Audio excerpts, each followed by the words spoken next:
Welcome back, my students. I'm Ellie, and today I'm with Harris, and we're going to be talking about computers and technology. So let's get started.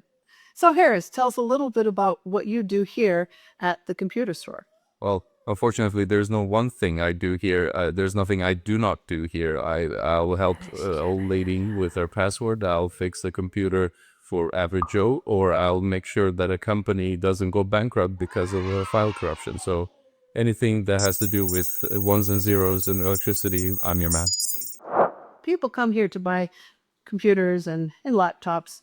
What are some things that you tell your customers about the laptops, for example? Yeah, well, I start by asking them questions to figure out what they need. And usually they don't know. They just ask me to sell them a computer, which is quite difficult because there's so many computers, so many configurations. That's why there's a range.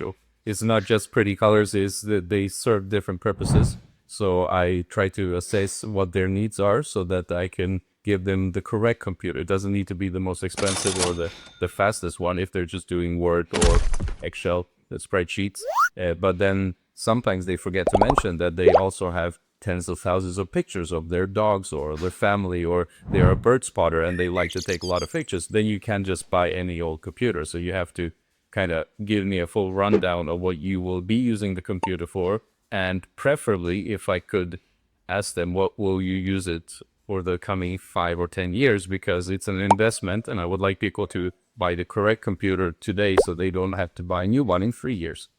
I like having a desktop because it is more versatile and you have different parts in a desktop that you can take out and put in. This is the key difference. This is basically unservable. You cannot repair it as easily. You cannot upgrade it as easily. Everything is being soldered down or glued down. It is insane. There are no screws anymore.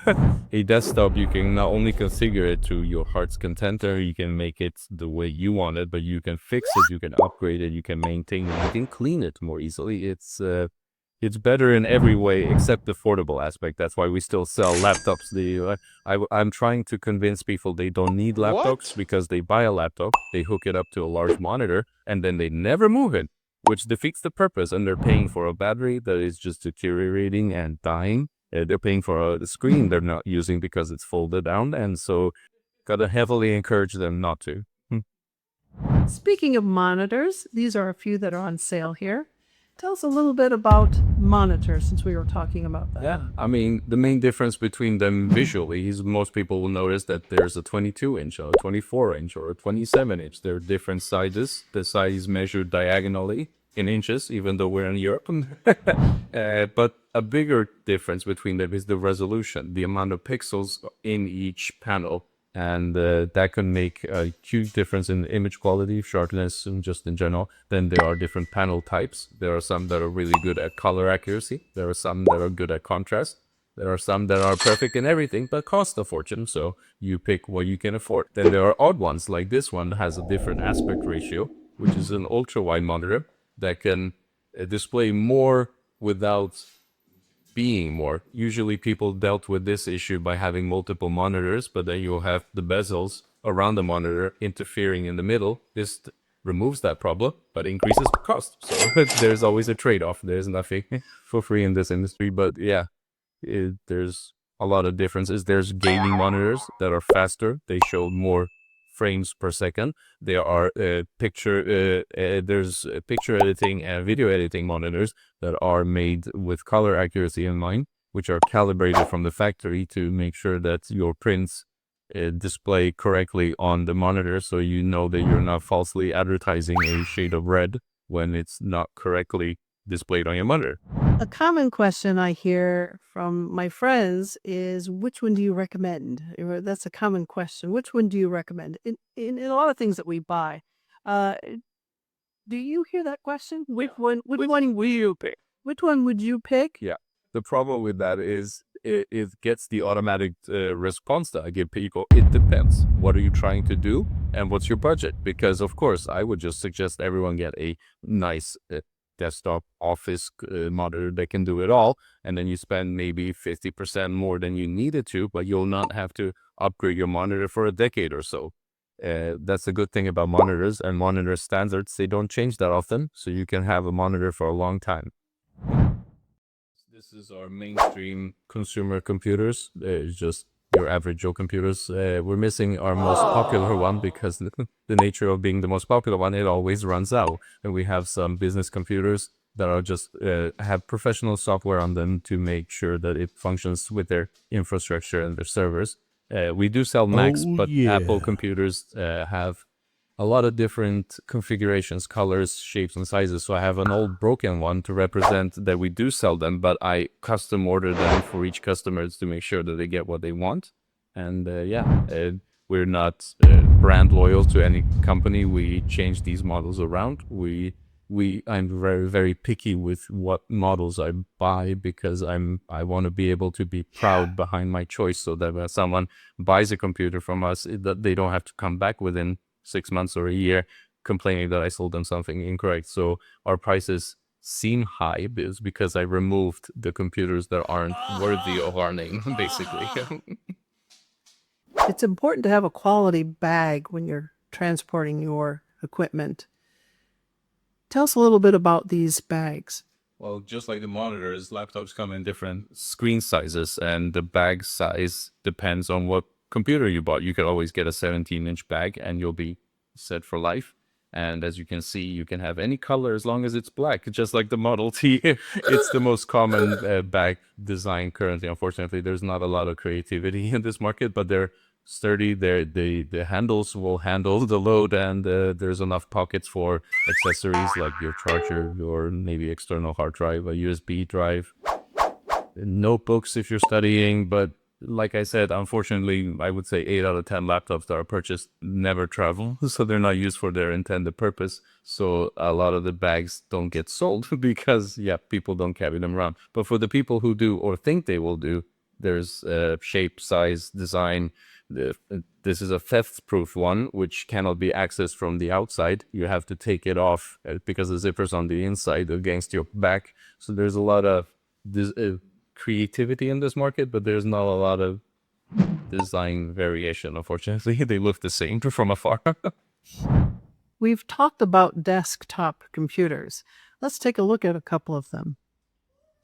Yeah, sure. So these are our gaming computers. None of these computers are actually built. These are just examples for people to figure out what a gaming computer can look like. There's a lot of emphasis on glass nowadays. There's a lot of RGB, which stands for red, green, and blue, which makes these fans glow in any color you want when you mix those three together. There are different size desktop cases. You can have a small, portable, travel-friendly one if you are maybe in a divorced family where you have to go one weekend with mom and one weekend with your dad, then you bring your computer along. Or if you do a lot of LAN tournaments where you have to bring your computer to your event, you want something like this and not like this. And then, of course, depending on how much money you spend, the bigger your graphics card be, and then you can't fit it in the small cases. So there's a different case for different tastes, different budgets, different functions, and aesthetic choices, of course. Some people just want a black box on the floor. Some people will want a display piece on your desktop. So we will, since none of these exist before the customer came in, I can make whatever computer they want.